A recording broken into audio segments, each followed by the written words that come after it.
Hello everyone. आप सभी को मेरे यूट्यूब चैनल केवीएस टीचिंग दादा में हार्दिक स्वागत है। आप सभी को विजयदशमी की हार्दिक शुभकामनाएं। और जिन भी कैंडिडेट्स का केवीएस पीआरटी इंटरव्यू के लिए सिलेक्शन हुआ है उन सभी को बेस्ट ऑफ लक उनके इंटरव्यू के लिए।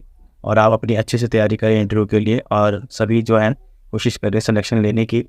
और जिन कैंडिडेट्स का इंटरव्यू में सिलेक्शन नहीं हुआ है केवीएस पीआरटी इंटरव्यू में, वो अपनी नेक्स्ट वैकेंसी के लिए तैयारी करें। उनको better lux for next time और अच्छी तैयारी करके किसी न किसी वैकेंसी में सिलेक्शन लें, क्योंकि जो नेक्स्ट वैकेंसीज़ हैं, कई सारी वैकेंसीज़ आ रही हैं और उनके लिए आप प्रिपरेशन करें और नेक्स्ट वैकेंसीज़ के बारे में जो आपको जानकारी यहाँ पर मिलेगी।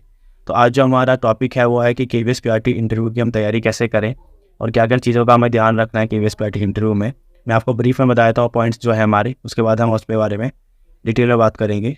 जो पहला पॉइंट है एक तो कि हम कैसे तैयारी करें केवीएस पीआरटी इंटरव्यू की। उसके बाद है ड्रेस कोड क्या होना चाहिए आपका, फिर लैंग्वेज, उसके बाद है इंट्रोडक्शन आप कैसे देंगे, फिर उसके बाद है आपका हॉबीज़ कि आप हॉबीज़ कैसे डिसाइड करेंगे, और उसके बाद है डोज एंड डोंट्स, आपको क्या करना है क्या नहीं करना है, इसके बारे में हम बात करेंगे इस वीडियो में। चलिए हम डिटेल में बात करते हैं। जो पहला पॉइंट है आपका कि आप केवीएस पीआरटी इंटरव्यू की तैयारी कैसे करें। ठीक है, तो आप जो है कि आपको तैयारी जो है, पहली बात तो जो भी बात आप तैयारी करके जा रहे हैं, जो भी आप पॉइंट कर रहे हैं तैयार अपने केवीएस पीआरटी इंटरव्यू के लिए, उसको बहुत अच्छे से तैयार करें। क्योंकि आप जो अपना बायोडाटा फॉर्म में लिखेंगे, जो भी चीज़ें लिखेंगे वो आपसे वहीं पे पूछी जाएंगी। ठीक है, बायोडाटा फॉर्म जो आप भर के लेके जाएंगे अपना, जो अभी आप अपना शॉर्ट ब्रीफ इंट्रोडक्शन तैयार कर रहे हैं, या फिर कोई भी आपकी जो बैकग्राउंड है, जैसे कि अगर आप साइंस स्ट्रीम से हैं या फिर कॉमर्स स्ट्रीम से हैं या फिर आर्ट्स स्ट्रीम से हैं, तो आपके उस स्ट्रीम से भी क्वेश्चन पूछे जाएंगे।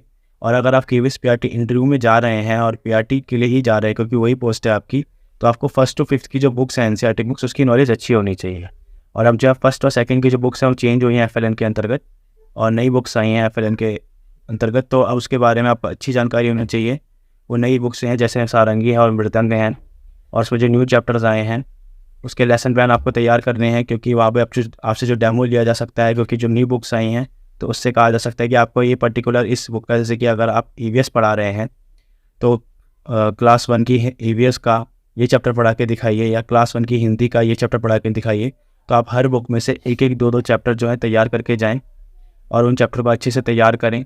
हर बुक में से क्लास 1 की हिंदी और क्लास 1 की ईवीएस जो भी आप तैयार कर रहे हैं, तभी आपकी अच्छे से प्रिपरेशन हो पाएगी।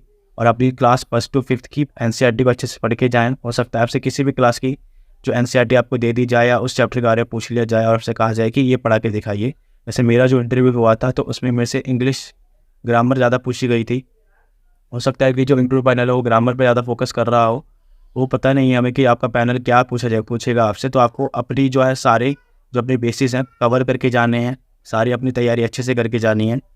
ठीक है, और आपको ये है कि अपनी जो लैंग्वेज पे भी अच्छा ध्यान रखना है। अगर आपको समझ लीजिए इंग्लिश थोड़ी वीक है तो आप ग्रामर थोड़ा अच्छा रखें, उसका ग्रामर एरर्स कम से कम करें और अपने अच्छे से अच्छे वोकैबुलरी का यूज़ करें, अच्छे वर्ड्स का यूज़ करें, सिनोनिम्स का यूज़ करें वर्ड्स में, जिससे आपका जो इंटरव्यू प्रिपरेशन है और इंटरव्यू पे जो इंटरव्यू पैनल पर जो असर पड़ेगा, प्रभाव पड़ेगा, बहुत अच्छा पड़ेगा। अब हम आ जाते हैं ड्रेस कोड पर।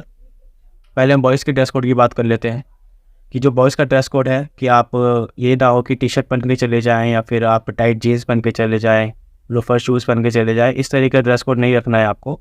अगर आप जैसे कि नवंबर में आपका इंटरव्यू है तो आप हाफ स्वेटर पहन सकते हैं, हाफ जैकेट पहन सकते हैं, जवार जैकेट, शर्ट पहन सकते हैं, क्या जो है formal shirts, formal pants, trousers, shoes जो होते हैं हमारे, ठीक है, ये पहन के जाइएगा। और कई जो बॉयज़ हैं वो कोट पैंट पहन के भी जाते हैं और टाई लगा के जाते हैं। ये अच्छी बात है, लेकिन इसका ज़्यादा इफेक्ट आपके इंटरव्यू पे नहीं पड़ेगा।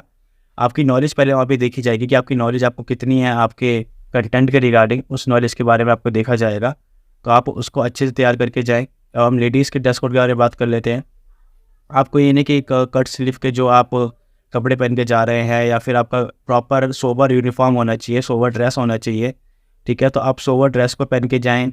ठीक है, सलवार सूट पहन के जाएँ। अगर आप साड़ी पहन के जा रहे हैं तो बहुत अच्छी बात है, लेकिन ये है कि आपको उसको कैरी कर सकें। ये नहीं कि आप साड़ी पे ही आपका ध्यान है और आप इंटरव्यू पे ध्यान दे नहीं पा रहे हैं, साड़ी में कंफर्टेबल नहीं हैं। तो आप अगर सलवार सूट पहन के आ रहे हैं वो भी अच्छी बात है, टाइट आपको लेगिंग्स नहीं पहन के जानी है। ठीक है, इन सब चीज़ों का ध्यान रखें और साड़ी अच्छे से टाई अप आपकी होनी चाहिए और आपका ये कॉन्फिडेंट होनी चाहिए कि आपने जो ड्रेस कोड पहना हुआ है उसमें आप कॉन्फिडेंट दिखाई दे रहे हैं। अब उसके बाद जो हमारा तीसरा पॉइंट है वो है लैंग्वेज। जैसे मैं आपको पहले ही बताया कि लैंग्वेज जो है आपकी बायलिंगुअल होनी चाहिए। ठीक है, आप बायलिंगुअल रखें अपनी लैंग्वेज को, हिंदी एंड इंग्लिश का और कॉमनली यूज़ करें। अगर आपका जो हमारे केवीएस का जो पीआरटी का जो इंटरव्यू है, अगर जो हमारा कोई भी इंटरव्यू अगर होता है तो उसमें एक बेसिक रूल ये होता है कि आप अगर आपसे हिंदी में क्वेश्चन पूछा गया है तो आप हिंदी में ही रिप्लाई करें, और इंग्लिश में क्वेश्चन पूछा गया है तो इंग्लिश में ही रिप्लाई करें। जैसे मेरा इंटरव्यू था तो मेरे से हिंदी में क्वेश्चन ज़्यादातर पूछे गए थे तो मैं हिंदी में ही रिप्लाई कर रहा था। अगर वो इंग्लिश में क्वेश्चन आपसे पूछ रहे हैं तो आप इंग्लिश में ही रिप्लाई करें। ये एक बेसिक रूल होता है किसी भी इंटरव्यू का। अगर आप समझिए कि अगर आपसे हिंदी में क्वेश्चन पूछा गया और इंग्लिश में रिप्लाई करेंगे तो वो रूड माना जाता है, और अगर आप इंग्लिश में क्वेश्चन पूछा गया और हिंदी में रिप्लाई करेंगे तो हो सकता है वो ये समझे कि आपको इंग्लिश नहीं आती है। तो अगर आप उसी लैंग्वेज में रिप्लाई करेंगे जिस लैंग्वेज में क्वेश्चन पूछा गया तो अच्छा प्रभाव आपका इंटरव्यू में पड़ेगा। और अगर आपकी इंग्लिश इतनी स्ट्रॉन्ग नहीं है तो आप इंग्लिश के कुछ वर्ड्स का बेसिक टर्म्स का यूज़ करें अपने प्रोनाउंसिएशन में, अपनी जो लैंग्वेज में, और ये कोशिश करेंगे कुछ सेंटेंसेस आप इंग्लिश के यूज़ करें, तभी आपका अच्छा प्रभाव आपके इंटरव्यू पर पड़ पाएगा। उसके बाद जो हमारा नेक्स्ट पॉइंट है वो इंट्रोडक्शन आप कैसे दें। पहली बात तो आप इंट्रोडक्शन में आप कुछ पॉइंट्स होते हैं इंट्रोडक्शन के। पहली बात तो आप अपनी नाम बताइए कि my name is dash in dash, ठीक है। उसके बाद I am belong from dash city. जैसे कि अगर आप दिल्ली में ही आपका इंटरव्यू हो रहा है, आप दिल्ली के रहने वाले हैं, तो आप कह सकते हैं कि I am from Delhi itself, ठीक है। आप दिल्ली से ही बिलोंग करते हैं, ठीक है। ये ग्रामेटिकल चीज़ों का आप थोड़ा बेसिक चीज़ों का ध्यान रखें, ठीक है। उसके बाद आप बता सकते हैं कि my hobbies are dash and dash, जो भी आपकी हॉबीज़ हैं, हॉबीज़ पे भी हम आगे बात करेंगे। तो आपको बेसिक जो आपका इंट्रोडक्शन है वो 1 मिनट का ही रखना है, 1 से 1.5 मिनट का। ज़्यादा बड़ा इंट्रोडक्शन आपका नहीं होना चाहिए कि इंट्रोडक्शन आपका चलता ही जा रहा है और सामने इंटरव्यू पैनल आपको देख ही जा रहा है बस, और उस पर कोई ज़्यादा प्रतिक्रिया नहीं कर पा रहा है, रिएक्शन नहीं दे पा रहा है। तो बस एक शॉर्ट एंड क्रिस्प आपका इंटरव्यू होना, वो आपका इंट्रोडक्शन होना चाहिए, शॉर्ट एंड क्रिस्प, जिससे आपके बारे में, आपके बैकग्राउंड के बारे में बेसिक नॉलेज उनको मिल जाए। बाकी तो उनके पास आपका बायोडा फॉर्म होगा ही, जहाँ पे आपने शॉर्ट में दिया होगा ब्रीफ अपना इंट्रोडक्शन, वो पढ़कर भी आपसे वो क्वेश्चन पूछ सकते हैं, ठीक है। उसके बाद आपकी आती है हॉबीज़। तो हॉबीज़ आपको जो डिसाइड करनी है, ऐसी हॉबीज़ डिसाइड करनी है जो फिजिबल हो, जिस पर आपकी कमांड अच्छी हो। ये नहीं कि आप समझ रहे हैं कि आप डांस के बारे में बोल रहे हैं या म्यूज़िक के बारे में बोल रहे हैं कि मुझे डांस पसंद है या म्यूज़िक पसंद है, और आपको उसके बारे में नॉलेज है ही नहीं। क्योंकि अगर आप डांस बोलेंगे तो आपसे फोक डांस पूछेंगे, ठीक है। और जो इंडिया के जो लोकल डांस फॉर्म्स हैं, अलग अलग डांस फॉर्म्स हैं, उसके बारे में पूछेंगे। म्यूज़िक के बारे में बोल रहे हैं तो वो किसी भी आर्टिस्ट के बारे में पूछ सकते हैं, उसके किसी भी एक क्राफ्ट के बारे में पूछ सकते हैं, आर्ट के बारे में पूछ सकते हैं, किसी भी एक लोकल सॉन्ग के बारे में पूछ सकते हैं। तो आपको इन सब चीज़ों का पता होने चाहिए। जैसे कि मैंने अपना जो मेरा इंटरव्यू का एक्सपीरियंस था, मैंने अपनी हॉबीज़ बताई थी, reading history books and cricket. तो ये बुक्स, इन चीज़ों के बारे में आपको पता होना चाहिए।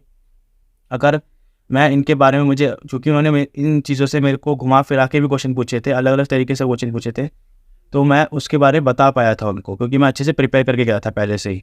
अगर आप अपने हॉबीज़ के बारे में अच्छे से नहीं बताएंगे उनको और अच्छे से प्रिपेयर नहीं करेंगे, तो हो सकता है कि उसका प्रभाव आपके मार्क्स पर पड़े और आपका सिलेक्शन भी उससे हर्डन हो सकता है।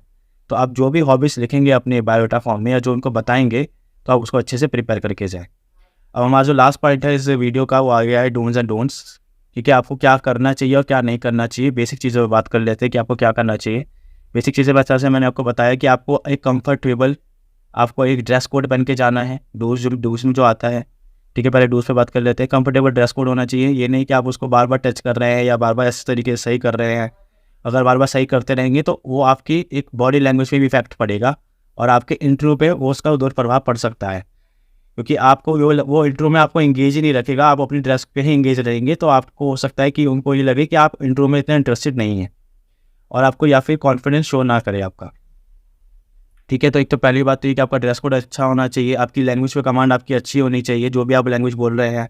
अगर आप हिंदी लैंग्वेज बोल रहे हैं तो हिंदी के सही शब्दों का चयन करें वहाँ पर, और अगर आप इंग्लिश लैंग्वेज बोल रहे हैं, इंग्लिश में अपना इंट्रोडक्शन दे रहे हैं या फिर इंटरव्यू दे रहे हैं, तो उसके फिजिबल वर्ड्स का यूज़ कर पाएँ, ठीक है। अच्छे प्रोनाउंसिएशन के साथ वर्ड्स को यूज़ करें, जिससे वहाँ पर उनको ये कॉन्फिडेंस शो हो कि हाँ आप एक अच्छी टीचर हैं, आप अपनी लैंग्वेज पे कमांड अच्छी है, ठीक है। तीसरा पॉइंट है आपका, वो ये है कि आपको अगर कोई भी आंसर नहीं आ रहा है, ठीक है, अगर कोई भी आंसर नहीं आता है कि आपको इसके बारे में जानकारी नहीं है, तो आप कह दीजिए सॉरी सर या सॉरी मैम कि मुझे इस बारे में जानकारी नहीं है। अगर आप सीधा सॉरी बोल देंगे तो अच्छी बात है। अगर इससे अच्छा कि आप कोई गलत आंसर दे दें, अगर आप गलत आंसर देंगे तो आपका ओवर कॉन्फिडेंस भी वहाँ पे शो कर सकता है कि आप ओवर कॉन्फिडेंस है, उनको पता चल जाएगा कि आप गलत आंसर दे रहे हैं और आपको अपने आंसर पर ही कॉन्फिडेंस नहीं है। और अगर गलत आंसर देंगे तो उनको ये भी शो होगा कि आप, हो सकता है कि बच्चों को आगे गलत टीच भी कर दें, गलत कोई कॉन्सेप्ट भी पढ़ा दें। तो आप पहले ही बता दें कि मुझे ये नहीं आता या मुझे इस बारे में जानकारी नहीं है, तो वो आपको अच्छे से सिखा पाएगा उस बारे में और आपका अच्छा प्रभाव डालेगा इंटरव्यू पे। तो यही था हमारा पूरा इस वीडियो के बारे में। अगर आपको इस वीडियो से रिलेटेड कोई भी जानकारी चाहिए तो आप मेरी कमेंट बॉक्स में कमेंट कर सकते हैं।